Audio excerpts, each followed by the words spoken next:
Annie and Prima Martin, owner of Veteran Ready. I'm here today with Joe Amato, who's the District Director of the U.S. Small Business Administration. We're here in Las Vegas. Your territory is all of Nevada. Correct. So if the social media videos go out, all of Nevada, anyone in Nevada, this is your guy. As a veteran, as a service-disabled veteran business owner, there are a lot of resources for me that I don't know about. Could you touch a little bit on some of the resources available to veterans through the SBA? Yes. I am also a veteran, Air Force, and also a disabled veteran. So I more than understand, what a veteran, separating from the service, what opportunities may be available to them that they're not even aware of, and how our outreach is going to change considerably from what it was previously, in trying to have veterans understand both opportunities and the agency itself.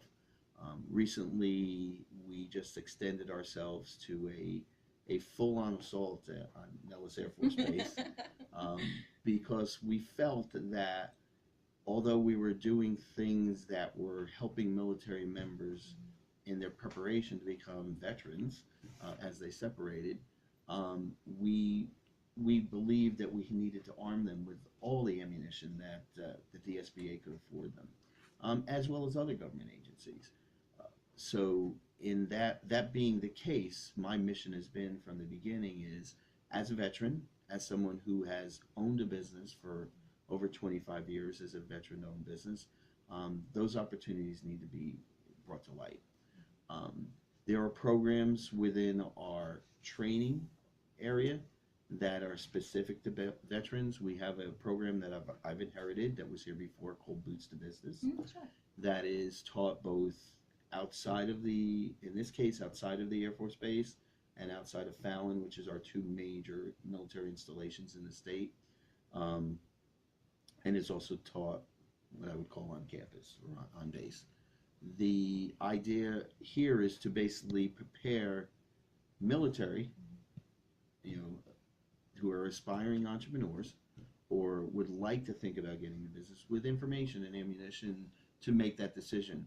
A few years ago, I had a percentage number that was extremely impressive, that 42% of exiting military members, future veterans, either own a business or are a key member in a small business within 5 years of separation. So here we have just fertile ground and opportunity to inform, to educate, and to apply what we have as a cabinet agency to give them the next level opportunity. That is the same thing in a lot of ways that we afford every other person that comes in, but in these cases, we're really focused on veteran areas or veteran-orientated areas, from military, exiting military, to the veteran area. And then if you've been a veteran for 40 years and decide that, hey, I want to start a landscaping business, what do I do? All of the ammunition that we have under the SBA, that SCORE, that is the SBDC program, and if you are a woman, the Women Business Center, are all here to help you and to guide you and to inform you. The thing that I try to emphasize with veterans every day, like I do with every small business owner, is you have succeeded in doing some great things by serving your country. You also have learned discipline. You have also learned focus. Those are great things to have as a business owner. Prime for entrepreneurship. And franchise owners. It's a really easy plug and play for really senior is. level. It military. really is. In certain industries, the franchise, and SBA has a franchise registry where we have vetted, we have reviewed, we have brought franchises into what we consider our fold to enable individuals that are looking to get into business to say, this is a good way to go. I just met with a small business that wants to go franchise, and my first conversation with them and their attorneys is, have you thought about getting on the SBA franchise registry? And they said, well, is that important? Well, it's important for veterans to know that they're on the registry. It's important for just any business person that's aspiring to be a business owner to know that the SBA has approved and vetted that if you're on that registry, that you can be financed if you need financing, or that the educational side of what we do, that we're all pointing toward the same direction, which is success, profitability, Absolutely. and success. And growing together as a team, that's really important. What I noticed with Southern, which is part of my personal mission, the Southern Nevada, especially in Northern Nevada, has their own community of helping neighbors. So fellow veteran, how do we help each other? How do we grow together? How do we succeed together? And that's really important to have that camaraderie and utilizing the resources that we have. When you get community support, you get support from your family, and you get support from the community. Sometimes people don't believe they have support from their government. Well, you're really a community resource. You're a government agency, but you're a community resource. Absolutely. And we are not useful to the community unless they use us. And I tell my staff all the time, I took this position on a very entrepreneurial level. And every company I've owned and every position I've held, I've always looked at being useful to the point of you're abused. Because abuse means revenue, it means profitability, it means I can hire more people. So servant leadership. Yes, exactly. And with a veteran, I've always seen just an amazing spark for them to get to the next level, whether they're on their own or whether they have a family to support. And sometimes their skill set is specific to what they're trying to do. Sometimes the skill set has nothing to. I met with a veteran not too long ago who was a sniper his whole career. Not really useful in the civilian world. But again, it's the dedication, it's the focus, it's the regimented lifestyle that makes you a successful entrepreneur. So I try to relate to that individual that even though he's going to a business that has nothing to do with snipering, it was still an amazing experience for him to have that, to become part of a brotherhood, become part of a community of veterans, and as part of the larger community of where he lives and where he works and where he wants to bring his business. Those all things work together. There's nothing better in this country than how communities support each other in times of need, or in just times where support is the right thing to do. And we're very much dedicated to seeing that veterans, men and women veterans, succeed. We have programs that are specific to underlying and allowing access to education, to capital, that are specific for veterans. Because we believe, we're the greatest nation in the world because of our veterans and because of small business. And what's better than bringing those two together as a veteran small business owner? I see entrepreneurship as a different kind of courage. We can serve in the military, we can be mobilized, go on deployments, and I see entrepreneurship as a different kind of courage because you have to have that element of fear, and it's a fear of an unknown. And there's a part where you have to walk through that, and you get to the part where there's the point of no return. And with military, the things that I've seen with veterans coming out is that we become accustomed to regulations in the military. And those regulations don't exist in the civilian sector. What I like about the SBA is that you have this website, which is sba.gov/NV for Nevada, to go to, and there are the regulations, there are the things you need, those are the check boxes, those are the things that we can follow, which fit if we were in the military for a long period of time and we get accustomed to those regulations. Show me what to do, tell me what to do, show me what to do, let me try to execute it on my own. And we have that, and then we have the mentorship leadership that exists here too, and the capital to support those missions, so to speak. So it's a really great program that we can take that military background, and like you said, it's really easy to plug that in because all of the elements are there that were successful in the military, we now have here. So folks, if you're interested in starting a business or you have an existing business, if you're a veteran, especially service disabled, reach out. Let us know that you have an idea or you're existing and you need support in any way, and let the SBA guide you on how to grow your business. For more information, go to sba.nv/gov.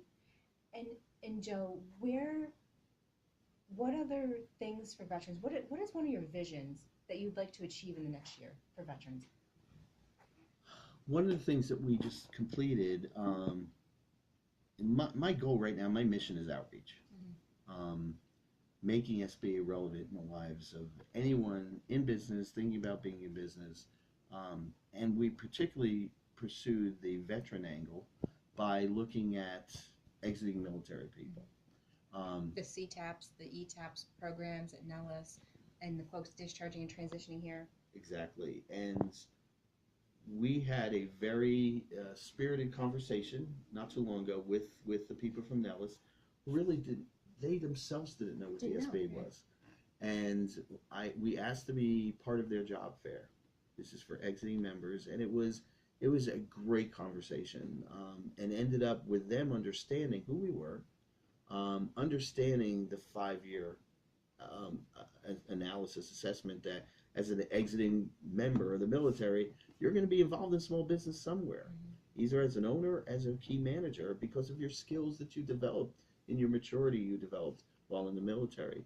The other thing we shared with them, they had no idea, is that we shared with them that the SBA itself, at the time we did our first job fair, had 47 job openings within our own cabinet organization throughout the United States. You're an employer. So we are an employer. We were the largest employer in the job fair. They had no idea.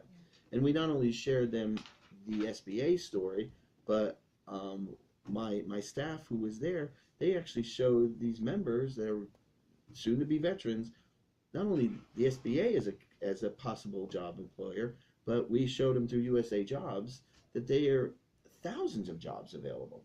And the veterans preference that the government gives you as an exiting military member is just invaluable. As I took this job, I actually got a veterans preference because of the fact that I was a veteran. It's more than just a box that they click off. Being a service-connected disabled veteran, it's more than just a box. The fact that a lot of us, we not only served, but sometimes there were issues that happened when we served that caused us the problem we're after. It didn't mean anything more than our military community supporting us basically forever. And that's the great thing about this country. It's a great thing about the military. And what I'm trying to make great about the SBA is to make it relevant in the lives of those who served, make it relevant in the lives that those who are looking to possibly get into business or possibly part of a business. I've met many people already here that want to know about the SBA and never intend to own a business, but they know other people that own a business. When I speak in front of every group, I speak in front of a lot of young people. It's not that I'm just talking to them. I want them to tell their parents. I want them to tell their uncles. I want them to understand that we're a government agency, but we're a service organization. And by reaching out to Nellis Air Force Base and Fallon and trying to get closer to that community, we're doing our job. And my staff is doing a better job and making what we do available to them to hopefully allow them to make good decisions as far as deciding to get in business or buying a business or being in business or saying this isn't for me and just be happy with what they're doing or where they are, or if they put enough time in that they just retire and play golf. So we're giving them options. Oftentimes it's a mission, it's that yearning to be the entrepreneur, and if folks don't follow that, they're not following their true authentic self. I've always said in my life, I've been an entrepreneur since I'm 17 years old. Wow. I started putting things really at risk when I was about 35. And the first time somebody said to me is, "You're putting it all at risk," I said, I'm either going to be successful or selling pencils. Yeah, right. One or the other. There is no in between. Luckily, I was successful. But I was willing, there were certain people that say, well, why would you put it all at risk? And say, why not? Yeah. If I believe in myself and what I'm doing, if I believe in the people I'm going to hire, then I have no fear. It's like going into battle as a veteran would be. You have no fear if you believe the guy next to you has got your back and you have his, and that that the mission is bringing people together that really are focused on one thing only, which is winning. Winning, yeah. And I want to see people win every day, and veterans especially because of the soft spot in my heart for them. But everybody that walks into this office or deals with the SBA, the reason why I took this job was to see people have the opportunity to improve their lives, not just their businesses, but their lives. Joe, thank you so much for your time. I know your time is you're so stretched out, and I really do appreciate your time. Folks, if you have more questions, go to the website sba.gov/NB. Enjoy your day.